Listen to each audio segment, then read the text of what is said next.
wabarakatuh. Apa kabar Ananda semua? Semoga selalu dalam keadaan sehat.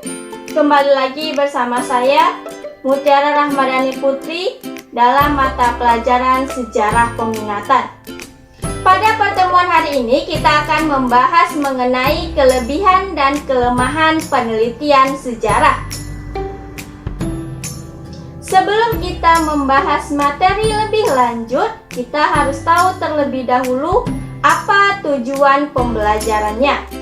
Nah, untuk tujuan pembelajarannya yaitu setelah kegiatan pembelajaran ini diharapkan peserta didik dapat memahami kelebihan dan kekurangan penelitian sejarah serta mampu menumbuh kembangkan sikap mandiri, teliti, percaya diri, dan bertanggung jawab. Kelebihan dan kelemahan penelitian sejarah. Riset dengan topik penelitian sejarah diperlukan investigasi yang tujuannya agar mendapatkan penyelidikan terorganisir. Meski demikian, dalam praktek di lapangan, langkah-langkah penelitian sejarah mempunyai kelebihan dan juga kelemahan. Nah, yang pertama kita bahas yaitu kelebihan. Yang pertama, kelebihannya yaitu membantu memahami orang dan masyarakat. Penelitian sejarah memiliki kelebihan di mana untuk hasil penelitiannya menawarkan segudang informasi tentang bagaimana orang dan masyarakat berperilaku sehingga bisa menjadi pembelajaran yang utuh di kemudian hari. Misalnya saja kajian tentang bagaimana menilai perang jika bangsa dalam keadaan damai. Yang kedua yaitu peneliti mempelajari hubungan sebab akibat. Kekuatan lain yang menjadi keunggulan dari penelitian sejarah adalah memungkinkan peneliti untuk mempelajari hubungan kompleks antara konteks sejarah, budaya, dan kepribadian. Kekompleksan ini pada akhirnya mampu memberikan manfaat dalam penelitian sejarah untuk mengungkap gagasan secara ilmiah. Yang ketiga, mampu melestarikan dan menafsirkan fakta. Tujuan penelitian sejarah penting bagi praktisi dan akademisi di lapangan karena bermanfaat untuk melestarikan dan menafsirkan fakta. Peneliti mengumpulkan fakta dan kemudian mencoba untuk mengasimilasi fakta ke dalam urutan yang bermakna. Peneliti juga melakukan triangulasi fakta. Kelebihan yang keempat yaitu pendekatan historis sangat cocok untuk analisis tren. Penerapan pendekatan historis sangat cocok untuk analisis tren. Catatan sejarah dapat menambahkan latar belakang kontekstual penting yang diperlukan untuk lebih memahami dan menafsirkan masalah penelitian atau untuk mereplikasi penelitian sebelumnya.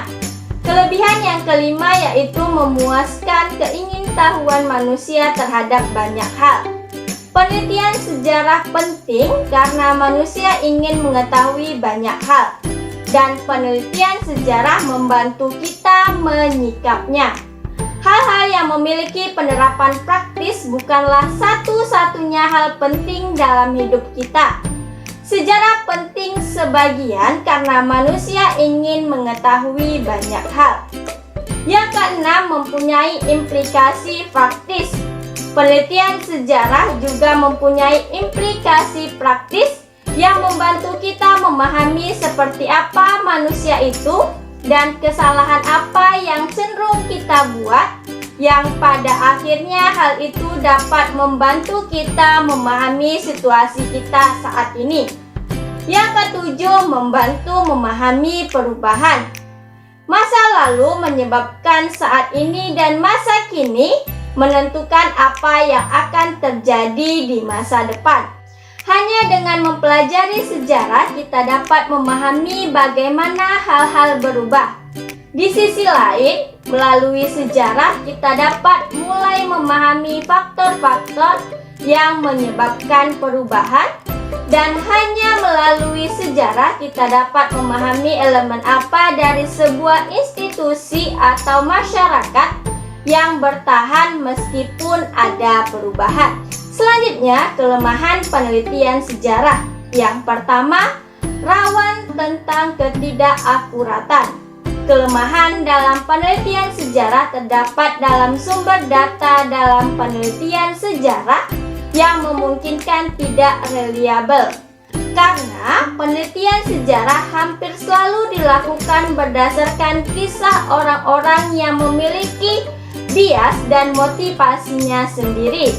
Akibatnya, generalisasi yang dibuat mungkin tidak akurat. Yang kedua, melibatkan generalisasi hasil. Kelemahan lain dari penelitian sejarah melibatkan generalisasi hasil. Ingatlah bahwa salah satu tujuan penelitian sejarah adalah untuk memprediksi peristiwa masa depan berdasarkan masa lalu. Tetapi mungkin masa lalu terjadi karena elemen tertentu dari periode waktu itu.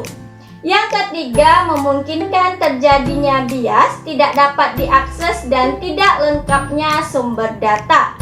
Kelemahan dalam penelitian sejarah termasuk bias, tidak dapat diakses dan tidak lengkapnya sumber data. Karena banyak makalah atau referensi yang digunakan pada awalnya tidak dimaksudkan untuk diteliti, informasi yang disajikan mungkin dilebih-lebihkan untuk memberikan detail yang lebih menarik tentang suatu fenomena. Selain itu, buku atau artikel tertentu mungkin belum disimpan dan oleh karena itu mungkin tidak dapat diakses atau tidak lengkap. Kelemahan penelitian sejarah berikutnya yaitu yang keempat, informasi seringkali lebih menitik beratkan pada keterangan dari saksi mata. Penelitian sejarah dapat mencakup autobiografi oleh orang-orang terkenal atau buku harian yang mengarahkan penulis ke sudut pandang yang positif.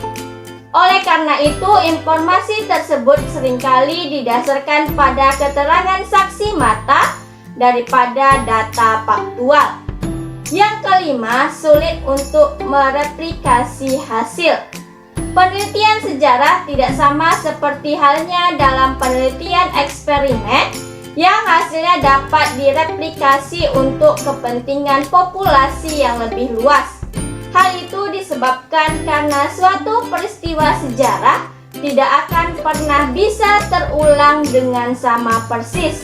Meskipun memungkinkan untuk terjadi peristiwa yang sama, waktu atau tempatnya pasti berbeda.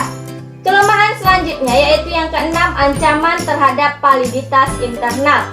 Penelitian sejarah yang bentuk kegiatannya berupa penelusuran sumber sejarah dan disertai penafsiran data-data sejatinya memiliki kelemahan dalam hal validitas internal, yaitu validitas yang berkaitan dengan sejauh mana hubungan sebab akibat yang terjadi antara variabel bebas dan variabel terikat dalam suatu penelitian.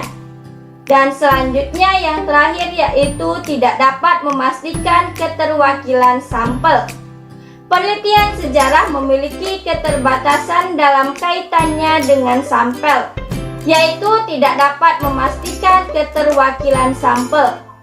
Karena memang penelitian ini tidak berupaya untuk menggeneralisasi sampel pada populasi yang lebih luas, tapi sampel hanya mewakili subjek atau fenomena tertentu yang sifatnya unik.